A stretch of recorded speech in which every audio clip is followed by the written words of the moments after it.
യാത്രകൾ മനുഷ്യന് നൽകുന്ന അറിവും അനുഭൂതിയും അത് തികച്ചും വ്യത്യസ്തമാണ്.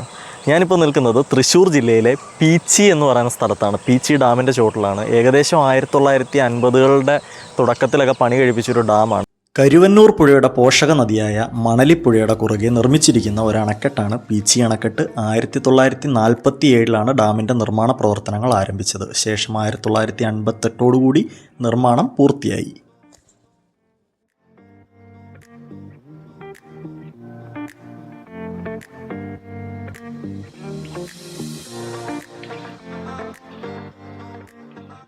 അപ്പോൾ ഹിൽസ് ആൻഡ് ഫ്രണ്ട്സിൻ്റെ പുതിയൊരു വീഡിയോയിലേക്ക് എല്ലാ സുഹൃത്തുക്കൾക്കും സ്വാഗതം. ഈ കാണുന്നത് കണ്ടോ, ഈ പടി കയറി വേണം ഡാമിൻ്റെ മുകൾ ഭാഗത്തേക്ക് നമ്മൾ എത്താനായിട്ട്. നമ്മൾ മറ്റ് ഡാമുകളെ വെച്ച് അപേക്ഷിച്ച് അത്ര ഉയരവും അത്രയും വലിയൊരു ഡാമൊന്നുമല്ല, എങ്കിലും നല്ല ഭംഗിയുണ്ട്. നമുക്ക് പോയി ബാക്കി കാഴ്ചകളിലേക്കൊക്കെ കിടക്കാം.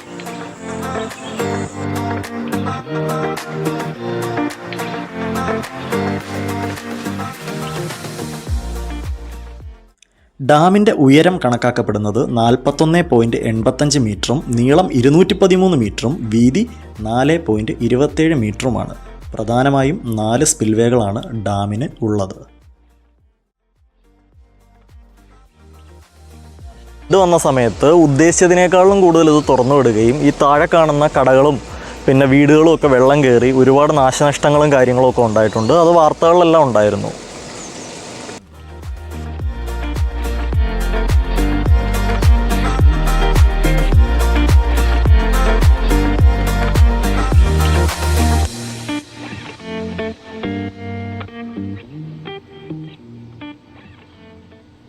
ജലസംഭരണിയിൽ നിന്നും വെള്ളവും മറ്റ് സ്ഥലങ്ങളിലേക്ക് ആവശ്യമുള്ള സ്ഥലങ്ങളിലേക്ക് എത്തിക്കുന്നൊരു കനാൽ ഫെസിലിറ്റിയാണെന്ന് തോന്നുന്നു. ഇപ്പം നിലവിൽ വറ്റിക്കിടക്കുകയാണ്. വെള്ളവും മറ്റുമൊന്നും ഇതുവഴി ഒഴുകി കൊണ്ടുപോകുന്നതായിട്ട് കാണുന്നില്ല. അപ്പുറത്ത് വേറൊരു കനാൽ ഫെസിലിറ്റി കൂടെ ഉണ്ട്. അതിനകത്ത് ധാരാളം വെള്ളമുണ്ട്. ഈ ജലാശയത്തിൽ നിന്നുമാണ് നിങ്ങൾക്കും 5 ലക്ഷത്തോളം വരുന്ന ജനങ്ങൾക്കും കുടിവെള്ളം നൽകുന്നത്. ദയവായി മലിനമാക്കാതിരിക്കുക എന്നൊരു ബോർഡ് കൂടി കണ്ടായിരുന്നു കേട്ടോ. ഡാമിൻ്റെ മുകൾ ഭാഗത്തു നിന്നുള്ള കാഴ്ചയാണ് ഇനി കാണുന്നത്. ഈ കാണുന്ന ഭാഗമെന്ന് പറയുന്നത് പീച്ചി വാഴാനി വന്യജീവി സങ്കേതം എന്നാണ് അറിയപ്പെടുന്നത്. കണക്കനുസരിച്ച് ഏകദേശം 1,75,055 ഹെക്ടർ പ്രദേശത്തേക്ക് ജലസേചനം സാധ്യമാക്കുന്നത് ഈ ഡാമിൽ നിന്നാണ്.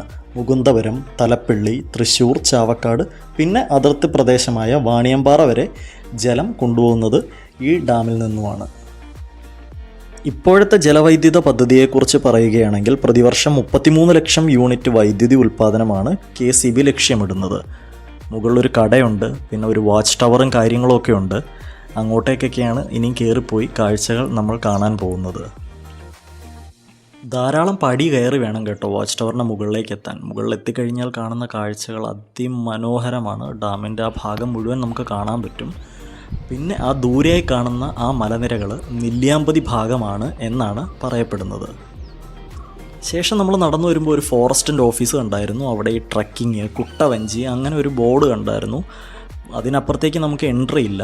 പിന്നെയും കാട്ടിനകത്തൂടെ നടന്നു വരുമ്പോഴത്തേനും നമ്മൾ ആനപ്പിണ്ടവും മറ്റുമൊക്കെ കണ്ടായിരുന്നു. അപ്പം ആനയുടെയും മറ്റുമൊക്കെ സാന്നിധ്യമുള്ള സ്ഥലമാണ്. പിന്നെ ഇവിടെ ഏറെ പ്രത്യേകതയുള്ളൊരു കാര്യമാണ് കുട്ടവഞ്ചി സഫാരി ഉണ്ട്. അധികം ടൂറിസ്റ്റുകൾക്ക് ഇപ്പോഴും എനിക്ക് തോന്നുന്നു പീച്ചി വാഴാനി ആ ഒരു ഭാഗത്തുള്ള ടൂറിസത്തെക്കുറിച്ച് അത്ര വലിയ ധാരണയില്ല എന്ന് തോന്നുന്നു. പക്ഷേ എൻ്റെ ഒരു അഭിപ്രായത്തിൽ എനിക്ക് ഒരുപാട് ഇഷ്ടപ്പെട്ട ഒരു സ്ഥലമായിരുന്നു അത്.